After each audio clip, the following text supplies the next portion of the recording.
Boa noite, igreja, a paz. Estamos aqui no nosso primeiro dia da Semana da Virada. Acabou de acabar mais uma ministração que foi sensacional. Eu sou Isaac, você deve me conhecer, e eu vim aqui hoje fazer uma entrevista muito especial junto com o pastor Reginaldo também. Boa noite, igreja, amada família. Uma alegria estar com o nosso menino prodígio aqui e com os nossos convidados mais que especiais aqui. Nós vamos bater esse papo. Então hoje, como o pastor já adiantou, temos convidados, um casal muito especial, o pastor Otoniel e a Elisa. Muito obrigado por ter aceitado o convite, gente. Amém. Obrigado, Isaac, por também nos convidar. Pastor Reginaldo, essa casa que recebe a gente sempre muito bem, né?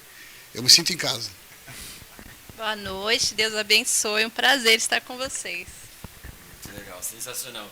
E pastor, não pude deixar de notar, quando eu vi lá que você ia vir trazer a ministração, uma coisa que não saiu da minha cabeça. Pastor Otoniel. Você conta pra gente a origem desse nome, pastor? Otoniel. Otoniel foi o primeiro juiz de Israel, né?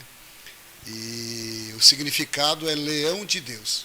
Nossa. Meu pai, ele teve 9 filhos, tá? São alguns irmãos. A Bíblia fala crescer e multiplicar, né? Encher a terra. E meu pai foi um dos que entendeu essa mensagem. Mas todos meus irmãos têm um nome de origem bíblica. Cita para nós. Vamos ver se na ordem do primogênito. O primeiro, na verdade, o nome dele foi Oséias, só que ele faleceu. E aí veio o outro, Oséias, né, que meu pai colocou o mesmo nome. E aí veio uma Míria e faleceu. E aí colocou o nome de Míria. A Míria é a pastora Míria. Então é Oséias, Míria, Zedequias, rei Zedequias, Ruth, vem agora Raquel, Otoniel e Jeremias. Nossa. E aí, pastor? Precisa de mais? Faltou Isaías. Faltou Ezequiel. Uma Bíblia. Ele pegou lá no índice e falou assim, ó, esse meu filho vai ser assim, esse vai ser assim. Sabe por quê, Isaac? Fale quem foi seu pai, para poder dar esses nomes aí. Quem que foi o seu pai? Nada mais, nada menos do que um grande homem de Deus, assembleiano. Meu pai foi um pastor, implantador de igrejas, né? Meu pai veio do Recife, Pernambuco, em 1968. 67 para 68, ele começou a implantar igreja na Zona Sul. E ele foi pastor da Assembleia de Deus durante 44 anos. E ali, naquela região do Jardim Ângela, Capão Redondo, Zona Sul, dali saiu já mais de 500 igrejas. Nossa. Então ele foi um implantador de igrejas, né? Hoje ele não está mais aqui, mas está com o Senhor.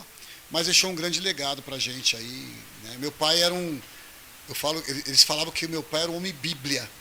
Porque meu pai, ele citava as Bíblias sem ler. Então ele pegava referência, né, e capítulo ali.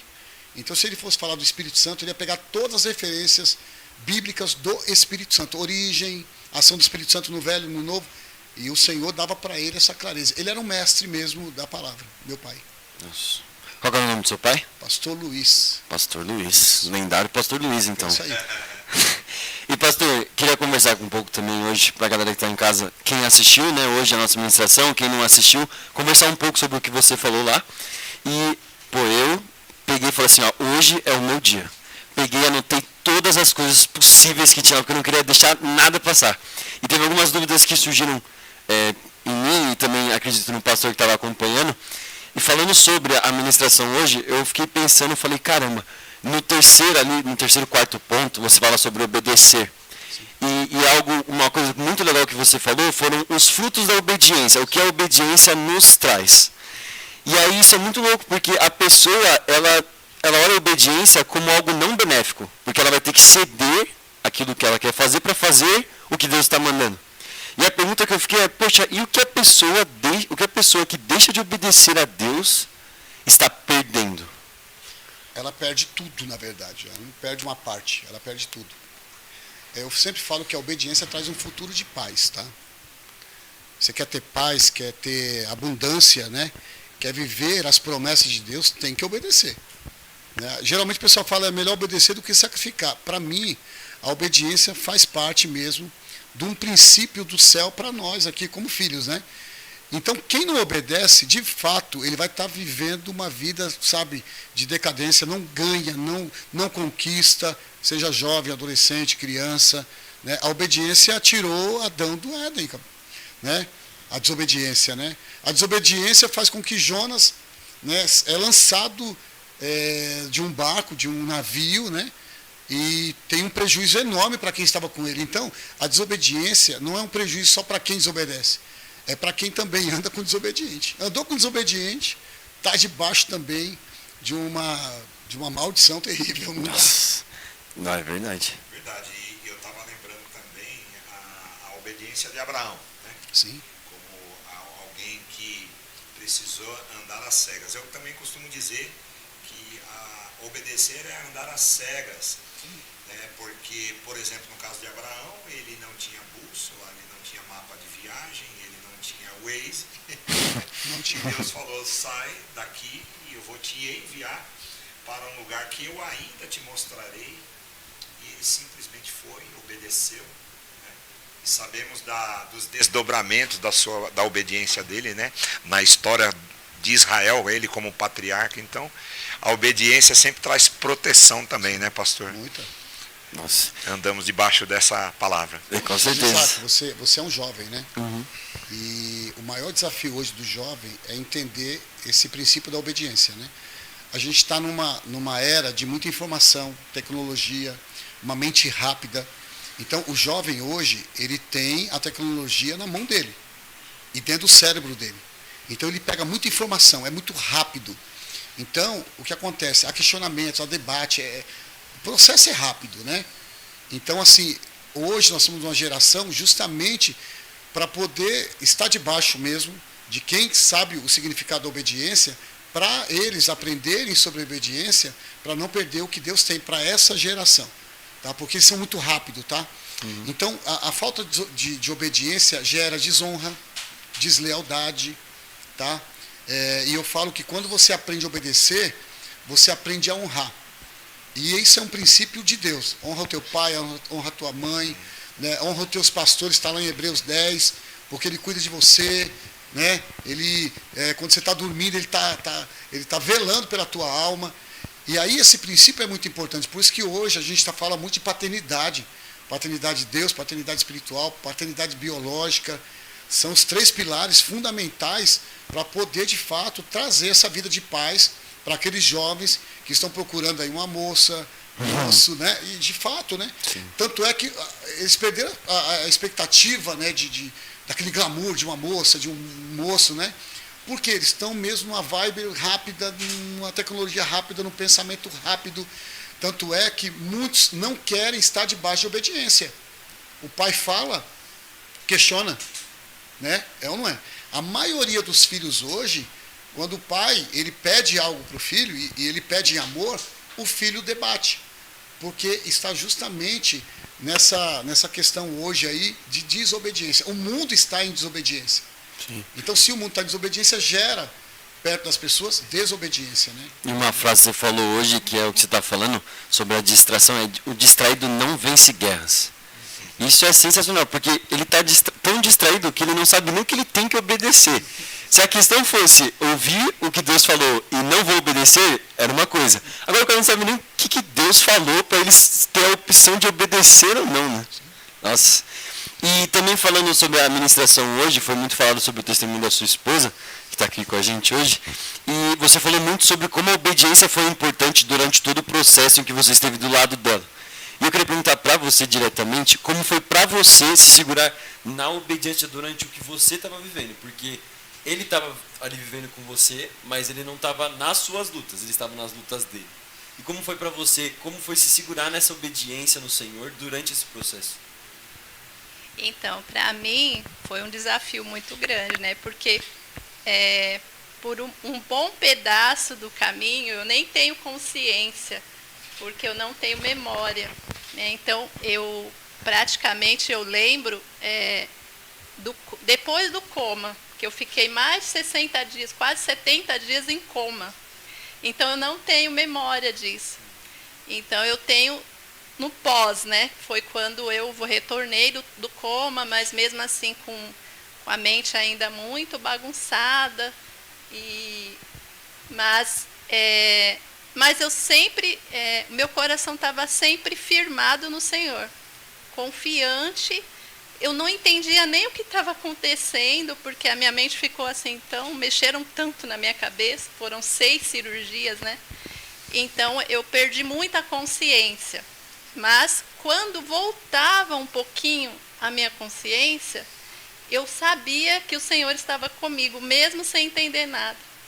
Né? Então, eu tinha essa convicção o tempo todo. Não tinha momento assim de desespero, eu não lembro disso, de desespero, eu vou morrer. Nunca pensei nisso. Eu não vou sobreviver. Não passava isso na minha mente. Então, essa é a convicção de que o Senhor está o tempo todo, né? Então, é isso que eu carreguei no processo e carrego até hoje, né? Eu falo que é um dia de cada vez. E foram muitas situações assim desafiadoras, os desafios continuam, mas confiar no Senhor para mim foi o essencial, é o segredo. Então você pode dizer que confiar e obedecer no Senhor foi a chave para você continuar no processo de luta. A chave. Nossa. E eu penso que sempre foi, né, uma confiança e uma obediência, até mesmo antes do que, de fato, a pastora passou, porque eu até vejo essa questão da obediência, do exercício da fé, da confiança em Deus, como uma semeadura que se faz e que na hora incerta, né, não falo na hora certa, porque a gente às vezes nem planeja, né, existem lutas que, às vezes eu comento aqui, tem luta que a gente caça, parece, né? Tem luta que a gente escolhe lutar, mas tem luta que a gente não escolhe, simplesmente chega na nossa vida, né? Uma guerra que chega na nossa história, mas o que foi semeado lá atrás, em fé, em obediência, por ter sempre sido essa mulher de fé, de obediência, na hora que mais precisou utilizar ou fazer com que os desdobramentos dessa fé, dessa obediência pudesse fazer valer na sua vida, foi na hora da grande dificuldade, né? Porque nós somos provados, inclusive, nas horas mais difíceis, né? Nossa, com certeza.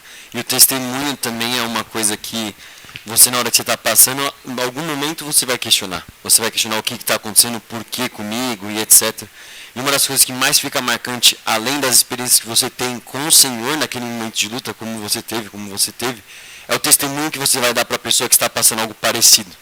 Então, por exemplo, hoje, para a gente, a nossa igreja receber esse tipo de testemunho é algo que, por exemplo, uma pessoa que estava lutando com algo menor, já olha e fala, poxa, se Deus ajudou ela com todas as coisas que aconteceram, é o mesmo Deus que vai me ajudar a arrumar um emprego, como você falou. É o mesmo Deus que vai me ajudar a pagar as contas do mês. Então, o testemunho também que você deixa com a batalha que o Senhor proporciona, às vezes é até maior do que aquilo que você está passando, porque vai encorajar outras pessoas, porque aquilo vai dar esperança para outras pessoas.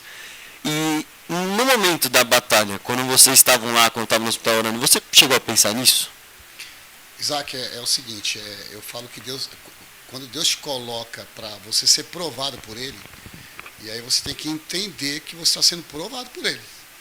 Não é você que está procurando, como o pastor Geraldo falou, né, ou por uma situação de colheita. Até porque o mundo espiritual não, vou corrigir.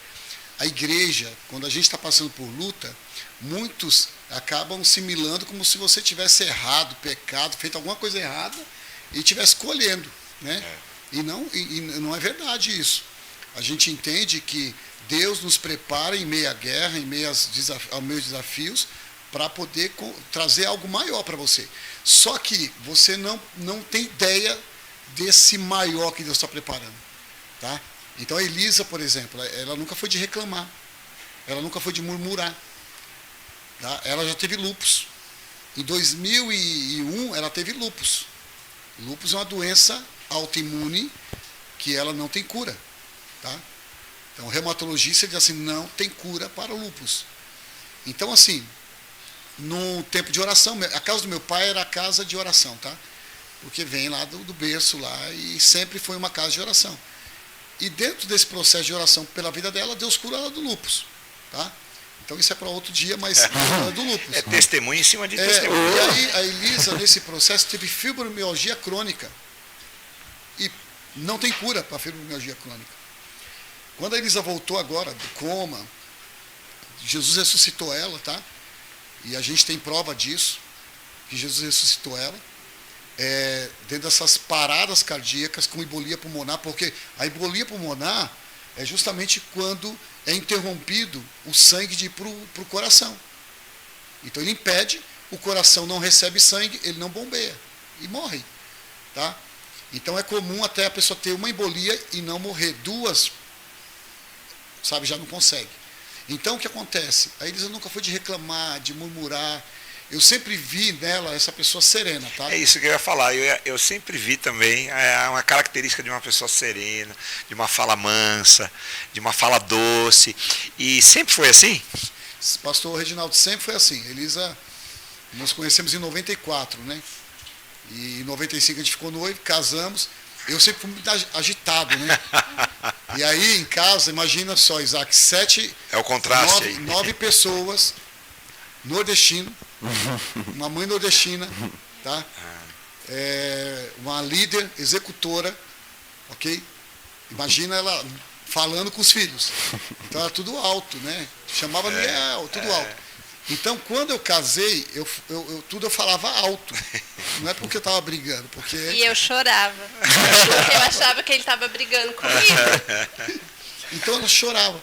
Até ela entender que a minha fala, o meu jeito, aquela coisa de eu subir o tom, não era por nervoso com ela, nem nada. Foi difícil assim. Porque ela sempre foi muito pacífica, muito serena, muito calma. Eu falo que ela é minha camomila. Mas também já era Deus preparando o pregador pentecostal também, né? Vai fazendo o pentecostal já é mais. Na verdade é o seguinte, Isaac, quando Deus tem um plano para você, tá? Ele vai preparar meios e caminhos para te tratar. Eu falo que eu não vim pronto, e ninguém vem pronto. Eu gosto muito de conversar com jovens e bater esse papo, né? Um papo aberto, porque ninguém vem pronto. E a igreja embute muita coisa, ela esconde muita coisa, principalmente no meio da juventude, né? Porque aquela questão, pecado, né, do que deve fazer, o que não deve fazer, a gente acaba se acostumando. E eu nasci um lar cristão, e eu era de uma família sacerdotal. E quando a gente é de uma família sacerdotal, a gente se sente um pouco blindado, sabe? Protegido, né?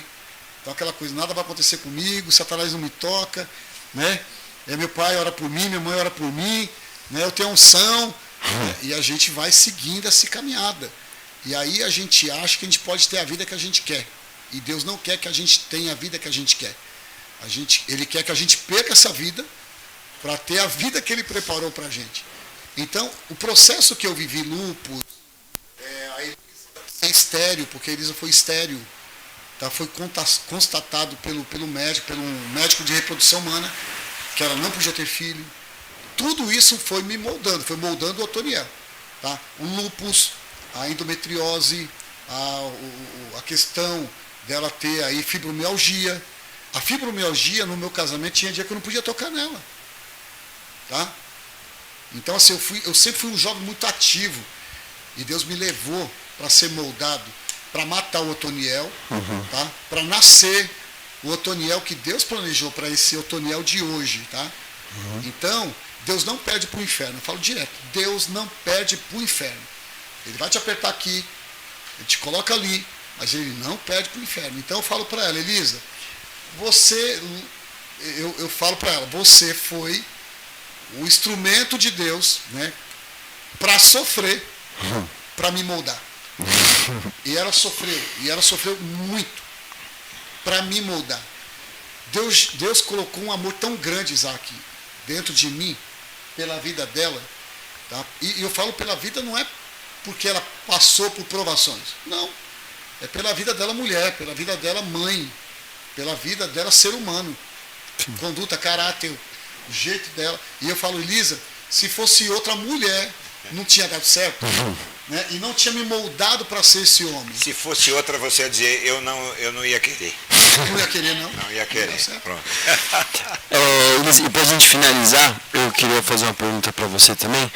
Dentro desse testemunho, a gente sabe que tem pessoas como ele que tem esse raciocínio, esse entendimento das batalhas que a esposa está passando e não só fica lá tipo, vai dar tudo certo, não, vai lá, intercede, ora e fala com Deus e é moldado através do seu testemunho. E você como mãe, como ele citou, como foi, qual você acha, na verdade, que foi o maior ensinamento para os seus filhos do seu testemunho? Meus filhos?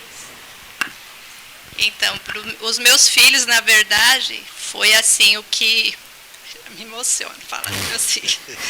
Foi o que me deu muita força para estar aqui, né? Quando eu olhava para a Nicole, eu falava assim, Senhor, no meu pensamento, porque eu nem conseguia falar, mas eu conversava com o Senhor assim, quando eu olhava ela ali na beirinha da cama do hospital, eu falava assim, Senhor, se eu tiver um crédito ainda para gastar, que permita eu gastar ficando aqui para estar do lado da minha filha. Então, várias vezes eu tive essa conversa com o Senhor, quando eu olhava para ela e assim, o que eu acredito que o que marcou para os meus filhos, que trouxe de lição para a vida deles, é não desistir, né? Ir até o fim. Aquela minha frase, desistir não é uma opção, porque na nossa listinha não pode ter mesmo essa opção. Então, foi eu falo que os meus filhos foi a minha maior motivação, principalmente a Nicole, porque ela é mais nova, né? E eu perdi a minha mãe muito cedo. Então, eu sabia o que era não ter uma mãe. E eu falava assim, no meu pensamento, eu falava, Senhor, não deixe essa história se repetir, né? Permita que eu fique aqui para estar do lado da minha filha. Nossa. Então, até porque eu penso que todo pai, toda mãe, né? Eu falo muito isso, eu falo também por mim, pela Janaína, de que nós como pais, no caso dos nossos filhos que são mais que especiais, né? A gente tem aquele desejo de vê-los encaminhados para a vida, né? Aquela mãe, aquele pai que quando vê o filho encaminhado, a filha encaminhado que eu digo assim, carreira, sim, estudos terminados, independência, né? Autonomia, casando, gerando uma nova família, aí a gente dá aquela descansada, pensa, né? Não, tudo bem, agora tão encaminhados, né? Sim. E numa idade tão tenra, né? Da Nicole, aquele desejo de eu quero vê-la encaminhada. Primeiro, Senhor, né? Primeiro isso. O Senhor me honrou com esse pedido e me permitiu voltar para estar do lado dela. Até tem hora que eu falo assim, Nicole, agora aguenta, porque a mamãe pediu para ficar aqui, para estar do seu lado. Isaac, só abrindo um parênteses aqui, com certeza. É um combo, tá? A gente está falando de 15 anos de processo, tá bom? E 15 anos que a Nicole, ela está dentro desse processo. O Jonathan, ele estava nos Estados Unidos quando a mãe teve todo esse processo. Então, para nós pais, é um combo maluco. Por quê? Porque a gente está protegendo os filhos, tá? E quando eu falo de proteção, é de cuidado mesmo, para que eles possam se sentir amparados. Então, tem uma menina, uma filha, que a mãe dela está no hospital, internada em coma, e eu não consigo deixar minha esposa sozinha, porque minha cabeça está ali. E aí tem minha filha também em casa. E aí eu tenho que colocar uma pessoa da igreja para poder ficar com ela. Só que a minha filha, ela está recebendo a cada momento uma notícia. Ó, sua mãe teve a primeira parada. Agora teve mais uma parada cardíaca. Agora ela vai fazer uma cirurgia. E a cirurgia não foi uma atrás da outra. Foi ao longo dos 4 meses essas cirurgias. Então, para minha filha, foi um bombardeio muito grande. E o que eu fazia? Eu ficava com a Elisa, e muita coisa ela não lembra, tá? Muita coisa ela vai lembrar porque eu fiz muito vídeo. Ao longo desses 15 anos, eu nunca fui de fazer vídeo. Mas desde o primeiro dia que ela chegou, eu ouvi uma voz, faça os vídeos. Então, eu tenho mais ou menos umas 10 horas de vídeo desses 4 meses. E esse período que ajudou a Elisa a lembrar de algumas coisas, tá? Mas foi um combo muito difícil, por quê? Eu ficava lá à noite sem dormir, porque não dá para dormir na UTI. Então eu ficava dias, e eu ia em casa para dormir. Só que quando chegava em casa, eu tinha que ficar com a minha filha. O período curto que eu tinha ali, eu tinha que derramar sobre ela. E a menina, ela precisa do carinho paterno. A mãe, sim, mas a paternidade, ela é muito, muito forte, a presença dele. Então eu vinha para cá, deitava com ela, ela dormia na minha cama, só que cedinho eu já ia embora para ficar com ela de novo. Então, algumas vezes, Isaac, é coisa maluca, e tem vídeos aí, eu levei meus filhos para o hospital, para dormir lá. Então dormia eu, Nicole e Jonathan e Elisa no mesmo quarto. Eu fui na diretoria e eu falei, meus filhos vão dormir comigo aqui e vai ficar comigo aqui dentro.